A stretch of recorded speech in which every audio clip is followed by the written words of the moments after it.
What's up, you guys? Welcome to another episode. I am right now walking home. It is 12 p.m. and I have a meeting at 1 p.m. So I just kind of wanted to walk home real quick, have a proper lunch, and then chat with you guys about something that I haven't get off my mind lately. And is that one of the hardest things about immigrating to a new country? It's the ego. So come and spend with me the afternoon and we chat together.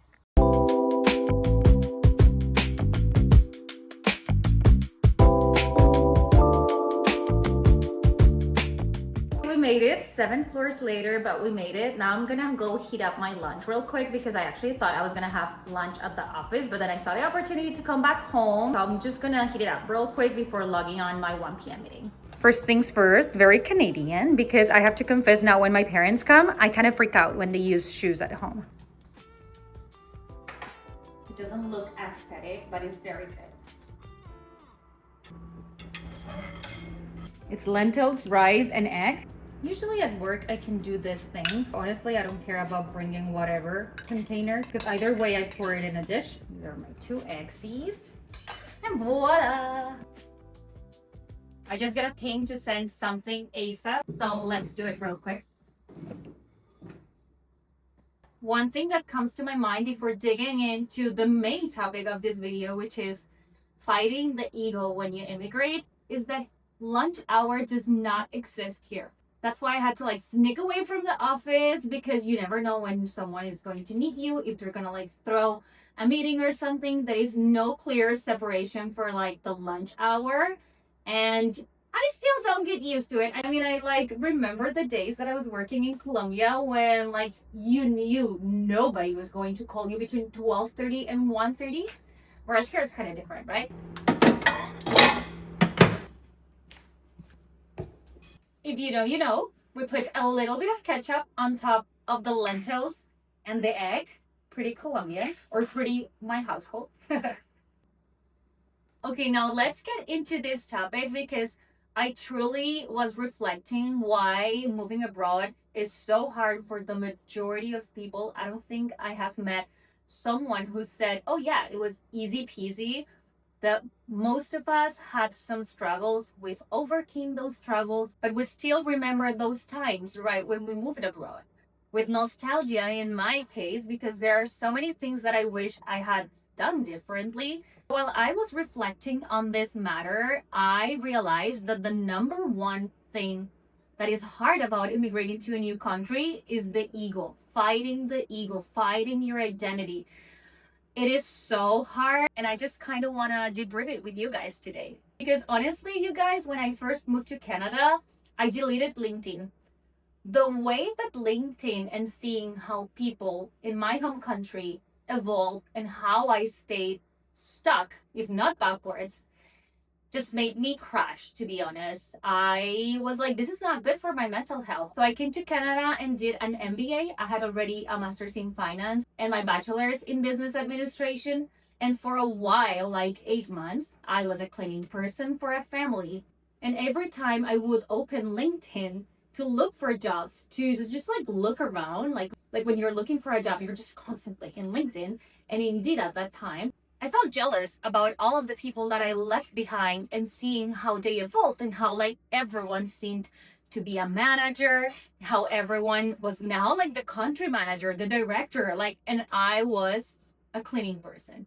That really, really affected my emotional state, but in the end, I just decided to delete LinkedIn. And to be honest, I was never a person that was defined by a title. Absolutely not me. I was never chasing the career growth or all I cared was that I was making money to afford the life that I wanted, but I was never a career driven person. And it still hit me so hard because deep in my heart, I knew and I realized at that moment that my identity was tied to my career. And when people in Colombia would ask me what are you doing in Canada? And I replied I'm a cleaning person.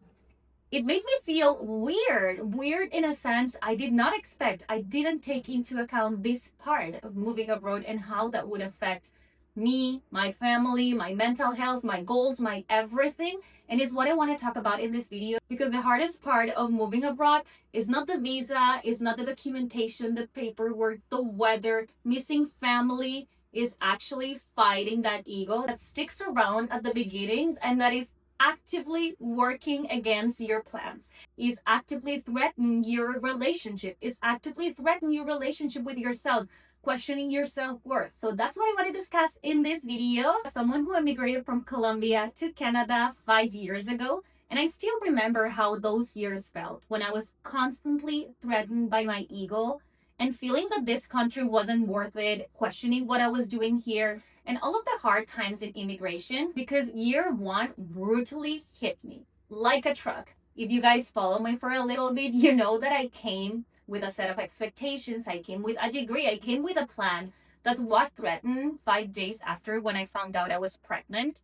And navigating the ego with my current situation and all of that, it was very, very hard. But to be honest, I was faithful. But then year two came and the adrenaline started to fade away. And then the question shifted from, why is this so hard? Am I going to be able to make it, to, did I make the right decision by moving to Canada? Did I make the right decision by staying away from family and like having a kid and like without family support and all of that? And I faced all the existential questions that you can ever imagine. So I do know what it feels. Now that I'm on the other side, I can tell you that what kept me going and made me overcome those hard and struggle phases was the mindset of keeping my ego low, as opposed to the general and traditional advices that people give when you immigrate, of like make good connections, go on LinkedIn, volunteer, and all of that. For us, my husband and I, we think that we managed to keep our ego low during those hard times when we were working jobs that we didn't want to, and when we were questioning our existence because we were doing things that we didn't want to do, that we hated, and it was just to survive the immigration phase. So I'm making this video because it's been already 5 years. I think in July 12th, it's going to be 5 years that we're here in Canada. So I'm kind of reflecting on all of the aspects of living abroad. So come join me with me to my chit chat. I realized my meeting was in a minute, so I had to like run and have my meeting, but now I'm making my coffee and then like, because I am full and sleepy. But I want to give you a backstory about my situation. So I was doing an MBA. I had already a master's in finance. I had been working corporate for like 8 years already. And then I came to Canada with the mindset of like, yeah, I'll do anything. Like, I can't do anything. I was actually excited about like taking these general jobs, like maybe working on McDonald's or like working in a gas station. I haven't never done that in my life.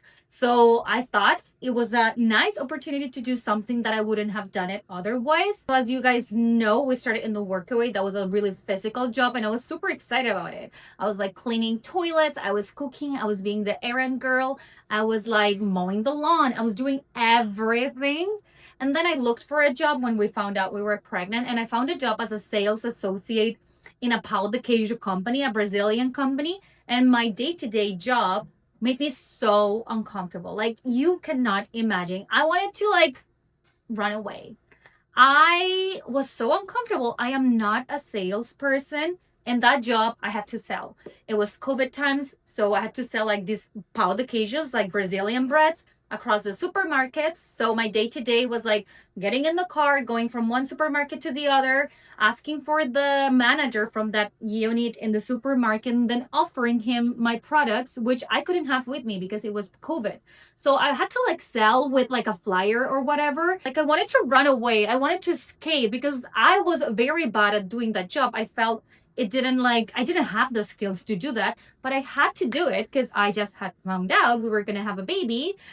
So I wanted to like, make the most of the money, but that made me feel so uncomfortable. It was making my days miserable. And what I want to highlight with this is that it's not always about the money. It's not always that you're going to get paid like little money. It's sometimes that whatever you have to do has nothing to do with the skill sets that you have. And that makes you feel so uncomfortable, but you still have to do it. That's what happened to me.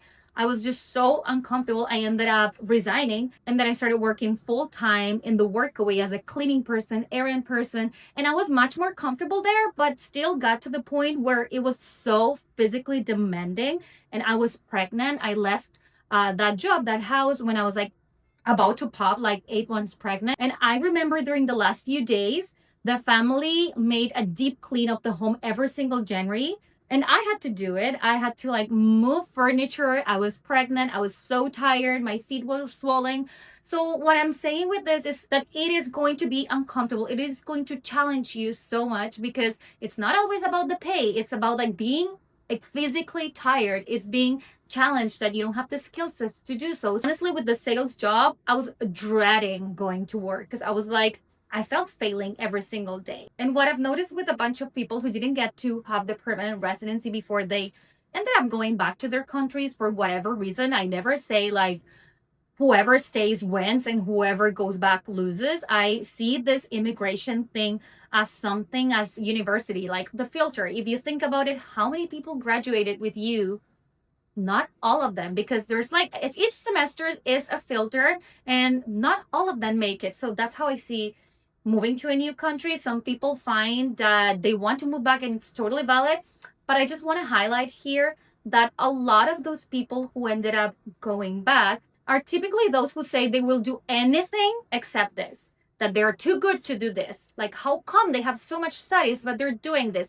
And they end up like being dragged by this ego that they just like don't make it. They don't end up staying because it is so extremely hard for them to be in that uncomfortable phase, waiting in that uncomfortable phase until they get to do whatever they wanted to. You know what is the hardest part in my opinion? It's the silence. Like, nobody says they're going through this. Everyone just keeps it so private that it always makes you feel that you're the only one going through that. You scroll through social media, you check whoever's Instagram, you knew they moved abroad, not even to your same country, but to other countries, and you see that they're having the life, that they have it everything together, the new apartment, the new job, they're touristing while you are going through this phase. But I just want to tell you that we are all going through it. Actually, I remember one of my friends who lives in Europe, she emigrated to Europe the exact same time as I came to Canada. And she was going through like this immigrant cloud, this immigration crisis. And when she opened up, I was like, why didn't you tell me? I was going through the exact same thing.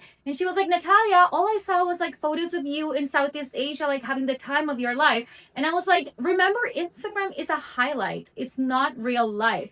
And honestly, that's why I am kind of committed in the motherhood niche and then also in this like living abroad topics to be more human and more honest, because I feel the fact that nobody says anything puts a lot of weight on you, and you think that you are the only one and you're the only one who's failing. Everyone else is having the time of their lives, and I assure you they are not. Moving abroad is hard for everyone. I think as time passes by the struggles change, but there's always struggle. If I tell you the truth, my current struggle is like currently questioning, like, okay, I have this PR, I applied for the citizenship, then what? I'm in this space of like questioning, like, how do I want to live my life? Is this all of what I came for? I'm in this space. So let me tell you that the struggles, they don't end. They are just not as urgent and as many, but they are still there.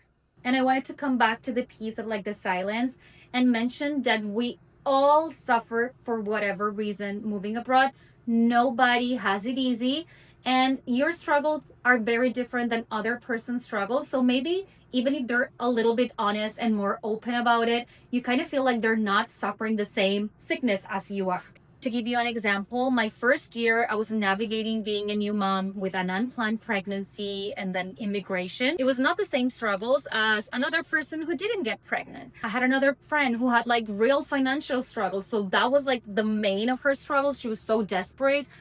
Also, another friend in her country, Iran, her savings there were worth nothing for a period and she was so stressed about it. Another person might have a family sick in their home country and that situation is awful. So everyone goes through struggles. Nobody gets a shortcut around the struggles of living abroad. It just doesn't look the exact same way for each person. Plus, not a lot of people are open and honest about it because it's just not their style. For me, I really like to talk. That's how I debrief. And I feel connected to people like talking and telling them my experiences and kind of like understanding and validating them feeling. That makes me really feel better and I connect a lot with people that way. But other people don't. So it just all comes to like this mix of things. But rest assured, if you're going through that, you are not the only one.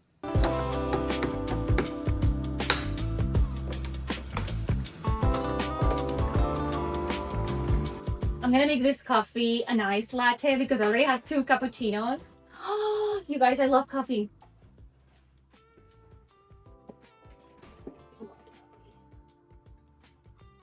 But now let's talk about what I think you can do if you're going through this phase where your ego is like dragging you down, threaten your plan of moving abroad. So in my opinion, I feel one of the best things that you can do is get surrounded by honest and open people about these experiences. Those are the ones who will understand you, validate you, and kind of like cheer you up because they know what you're going through. They know it is not easy and you don't have to like perform for them in any way. Usually the people who will understand you the most are other immigrants who went through the same path, the same struggles, or sort of the same way, and they can help you and validate you. Whereas I feel that you have to run away or like stop talking to those who you feel you have to perform to. In my case, that was my friends in Colombia. They didn't do anything wrong. But deep in my heart, I knew I was performing for them. Whenever they would ask me, how are you doing in Canada? I'm good. How's life? It's good. You know, it was like something in my throat.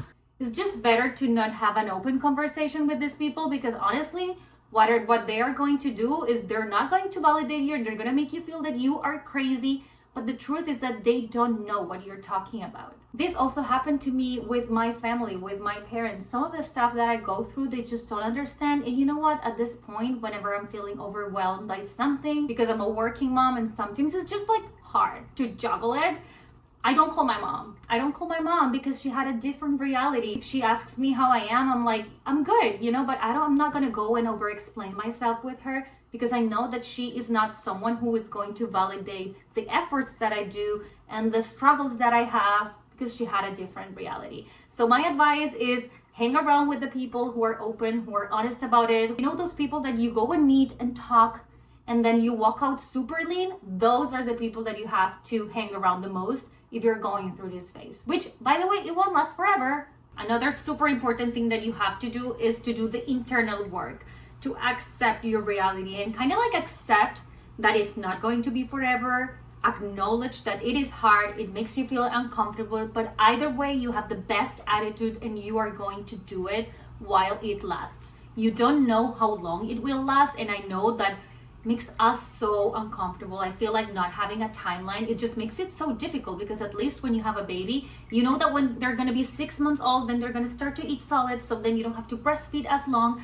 But with the immigration, you don't know. And this is one of the hardest part. So I feel one of the best things that you can do is kind of like acknowledge that it's hard, feel it, let yourself be frustrated if you are, but always envision the future step. Always envision what you're working towards, and that will like let you keep going. During my 5 years that I've been here in Canada, I do acknowledge that doing connections, getting on LinkedIn, volunteering, all of that stuff, it's important. But I feel the most important thing is the self-regulation of the ego. If you don't have your ego low, then the connections, the networking, the volunteer, the internship, the whatever, it's not going to go anywhere because either way, your ego will win the battle and you are going to go back to your country to where eventually you will feel it doesn't satisfy you either because you also have lived experiences and your life is not going to be the same when you go back to your country. So regardless if you end up staying in the country that you choose or you end up going, trying to work in your ego is just extremely important because like immigration and then all of that, and what if you get hit by motherhood like I did? What if you get hit by the midlife crisis? Why if you get hit by the menopause? There's just like so many things, so many experiences, so many existential crises that we still have to live, that kind of like self-regulating, allowing yourself to feel frustrated is just, I feel it's just going to help you tremendously in this process. And then my last advice is truly be willing to do anything. As I said previously, a lot of people say they're willing to do anything except this and this and this, and they have a list of conditions that it's so long that they end up not being willing to do anything. Because willing to do anything is not desperation, it's a strategy to be afloat during these hard times that we cannot stress enough. All of us go through when moving abroad. I didn't love cold calls. I didn't love my sales pitches that I have to do in this Pau de Queijo company that I work for. In fact, there are so many things that I do hate doing, but I see it as a path that I had to go through to get to my vision, to my goal point. And that's it, you guys. I don't mean to tell you that I am an expert on this. I'm just talking about my experience, which as I told you, it was freaking not easy. I still have a few scars. A lot of people ask me if they were worth it, and at this point I feel they were absolutely worth it. But you gotta understand something. Moving abroad is playing a long game. If you focus in these short-term wins, you're gonna feel disappointed about this, because only until 2 years of the struggles, I started seeing the good side of this country. And now that I've been here 5 years, is that I tell you that I see myself here long term. I see more the pros than the cons. And with the cons, I have accepted them. And this is just the life that I chose to live here. So my advice, if you're in this phase, is focus on the long term, because moving abroad is truly a long term game. Bye, you guys. I'll see you in the next one.